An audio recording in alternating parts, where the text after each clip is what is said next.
Si Sleeping Beauty. Noong unang panahon, sa isang malayong kaharian, ipinanganak ang isang napakagandang prinsesa na nagngangalang Aurora. Minahal siya ng buong kaharian at upang ipagdiwang ang kanyang kapanganakan, naghanda ang hari at reyna ng isang malaking handaan. Dumalo ang tatlong mabubuting diwata, sina Diwata Rosalinda, Diwata Mariposa, at Diwata Tala. Bago sila makapagbigay ng biyaya, biglang lumitaw ang masamang diwata na si Maldita. Maldita, dahil hindi ninyo ako inimbitahan, sumpain ko ang prinsesa. Sa pagdating niya sa edad na 16, tutusok siya sa tinik ng isang habihan at mahuhulog sa walang hanggang pagtulog. Nagulat at natakot ang lahat. Diwata Tala, mahina ang boses ngunit matatag. Hindi ko kayang alisin ang sumpa ngunit kaya ko itong baguhin. Sa halip na walang hanggang pagtulog, gigising lamang siya sa halik ng totoong pag-ibig. Lumaki si Aurora sa isang kubo sa kagubatan kasama ang tatlong diwata. Hindi niya alam na siya ay prinsesa upang maprotektahan siya mula sa sumpa.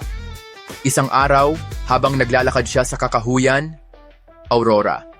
Kay ganda naman ng araw na ito, parang may naghihintay na bagong kaibigan. Nakilala niya ang isang mabait na binata, si Prinsipe Felipe.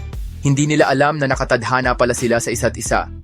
Sa mismong ika-16 na kaarawan ni Aurora, bumalik siya sa kaharian. Ngunit dahil sa kapangyarihan ni Maldita, nahipo niya ang tinik ng isang habihan. Aurora, aray, bakit parang inaantok ako? At agad siyang nahulog sa malalim na pagtulog. Nabalitaan ni Prinsipe Felipe ang nangyari.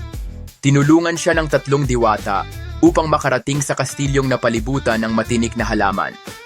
Prinsipe Felipe, hindi ko hahayaang manatili siyang natutulog habang may pagmamahal ako para sa kanya.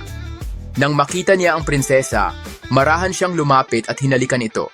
Pagdilat ng mga mata ni Aurora, Aurora, ikaw ang nakita ko sa kagubatan, Prinsipe Felipe. At ngayon, ikaw ang prinsesang ililigtas ko habang buhay. Nagising din ang buong kaharian at nagdiwang ang lahat. Aral ng kwento, ang totoong pag-ibig ay hindi lamang romansa.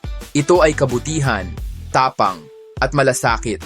At kahit gaano kalalim ang ating pagtulog o pagsubok, may gising at pag-asa na naghihintay sa atin. Para updated ka sa mga istorya na aming ilalabas, huwag kalimutan ang subscribe. Maraming salamat